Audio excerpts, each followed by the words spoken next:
हाय नमस्कार मु आसी को नुआ वीडियो नहीं कि आमर ओ triple S C forest guard forester एवं आईसीडीएस सॉरी एक्सरसाइज कनेस्टेबल बहुत सारा कटअप वीडियो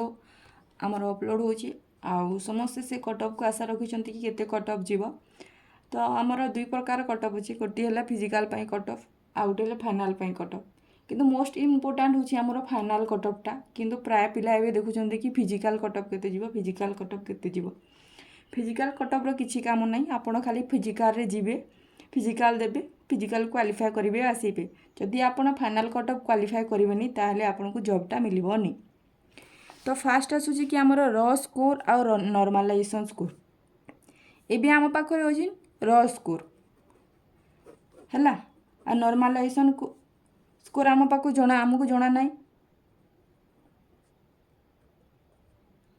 मार्कटे केमी बढ़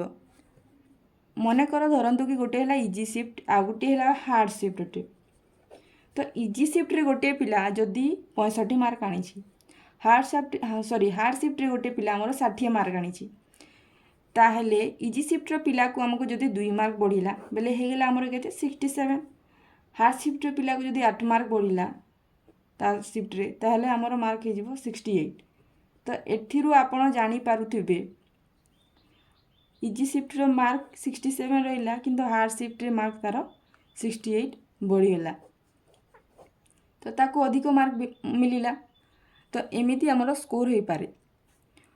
तो किंतु आम पाखरे एबे र स्कोर ही अच्छी या नहीं ही आमर कटअपटा एनालिसिस करवा किंतु नॉर्मलाइजेशन स्कोर ना जहाँ जो स्कोरटा आमको जिते रिजल्ट बाहर कटअपटा बाहर से ही आमको ये नॉर्मलाइजेशन स्कोरटा मिल तो मु जो भोट करी आमर सॉरी पोल क्रिएट करी से 50 to 60% मार्क आनी पिला 50 ରୁ 60 मार्क आनी पिला 44% अच्छा तापर हूँ 60 ରୁ 65 17% 65 ରୁ 70 16% तापर हूँ आमर 70 ରୁ 80 हूँ 23% ये 70 ରୁ 80 यहीटा 23% पिला अच्छा केते सत मुझे कहीपरि किंतु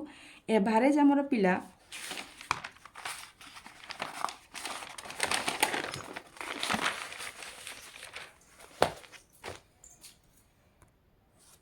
50 ରୁ 60 मार्क भितर रोचंती तो जदि आम कटअप कहवा यूआर मानक आम जदि 65 नेबा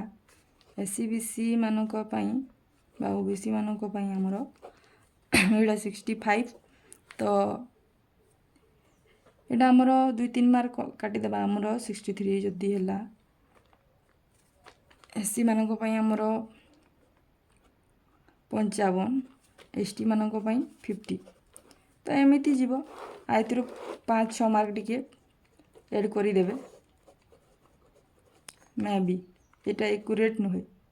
किंतु मत एते साटिस्फाई लगुनि कारण यहाँ आमर र स्कोर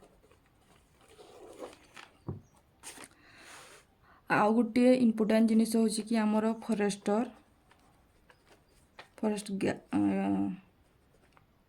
तापर गार्ड कनेस्टेबल फास्ट आमर समस्त गोटे कटअप बाहर जो थी कि समस्ते फिजिकाल देवाई जी किंतु आमर फाइनाल कटअपटा जो जीव समस्त डिफरेंट जीव सेटा आपणकर रैंक उपर जीव आपण को जदि एक्सरसाइज कनेस्टेबल जॉब चाहूँगी करने आपण को हाइट रनिंग सहित आप लंग जंप क्वालिफाई करने को पड़ो तो एथिरे बहुत पिला कटती तो से यार 2-3 पेज सॉरी 2-3 पेज आमर यार फिजिकाल होता है तो जदि आप चाहूँगी ये जॉब करने ताहले लंग जंप आउ high jump sorry lung jump आउ रनिंग प्रैक्टिस करूँ कारण ए बहुत सारा पिला कटि जाती किंतु ये फॉरेस्ट गार्ड फॉरेस्टर रे सेमिति समस्ते क्वालिफाई करती बाय चांस 2-3टा पिला कटिले कटि जाती तो यहीटा रैंक मैटर कर किए पाइब कि नहीं किंतु एथिपाई आपण को फिजिकाली फिट होगा बहुत जरूरी जोटा कि पिला माने करि पारंतिनी तो एथिरे कटअप लो भी जाई पारे किंतु एथिपाई हाई कटअप दरकार तो এই କନେଷ୍ଟବଲ୍ ପାଇଁ ଗତ ଥର ଆମର 2022-21ରେ ଗୋଟେ ବାହାରିଥିଲା। ତ ସେଥିପାଇଁ ପାଖାପାଖି 2-3 ଥର ଆମର ଡାକିଥିଲା ଫିଜିକାଲକୁ ବୋଧେ, ଆଉ ପିଲା ସେଥିରେ ବି ମଧ୍ୟ କ୍ୱାଲିଫାଏ କରିପାରିନଥିଲେ। ତ ଏଇଟା ଗୋଟେ ଚାନ୍ସ ଯେ ଯଦି ଆପଣଙ୍କର ମାର୍କ ଲୋ ବି ଅଛି ତାହେଲେ ଆପଣ ଏଇ ଜବ୍ଟା ମିଳିପାରିବ ଆପଣଙ୍କୁ, କନେଷ୍ଟବଲ୍, ଏକ୍ସରସାଇଜ୍ କନେଷ୍ଟବଲ୍। ଆଉ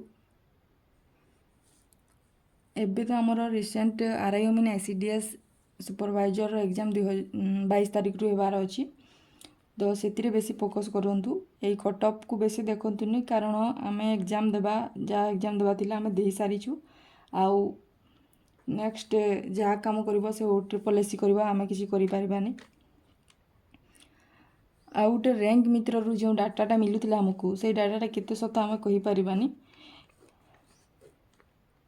ସେଥିପାଇଁ ସେତେ ଡିପେଣ୍ଡେଣ୍ଟ ରୁହନି ସେଥିରେ। ପ୍ରାୟ କେତେ ଜଣ କହୁଛନ୍ତି କି ମୋର ସ୍କୋର ବଢ଼ୁନି, ସେଇଟା ଖୋଲୁନି, ରଙ୍ଗ ଡାଟା ଦେଖାଉଛି। ତ ସେମିତି ଦେଖେଇବ। ଏବେ ତ ଆମ OSSC ସାଇଟ୍ରେ ଆନ୍ସର୍ କି ଦେଖିବା ବି ଦେଖାଯାଉନି ବା ଦେଖିପାରୁନାହାନ୍ତି କେତେ ଜଣ। ତ ସେଥିରେ ସେତେ ପେନିକ୍ ହୁଅନ୍ତୁନି, କାରଣ ୱେବସାଇଟ୍ ଥରେ ଥରେ ଏମିତି ସ୍ଲୋ ଚାଲିଥାଏ, ଆଉ କିଛି ପ୍ରୋବ୍ଲେମ୍ ବି ଦେଖାଏ। ତ ସେଇଟା ଠିକ୍ ହେଇଯିବ। ଆଉ ଯଦି ପାରୁଛନ୍ତି ଆପଣ OSSCକୁ ଇମେଲ୍ କରନ୍ତୁ। ତ ଏଇଟା ଥିଲା ଆଜିର ଭିଡ଼ିଓଟି। ପୁଣି ଦେଖା ହେବା ଆମେ ନେକ୍ସଟ ଭିଡ଼ିଓରେ। Thank you so much. Take care, bye bye.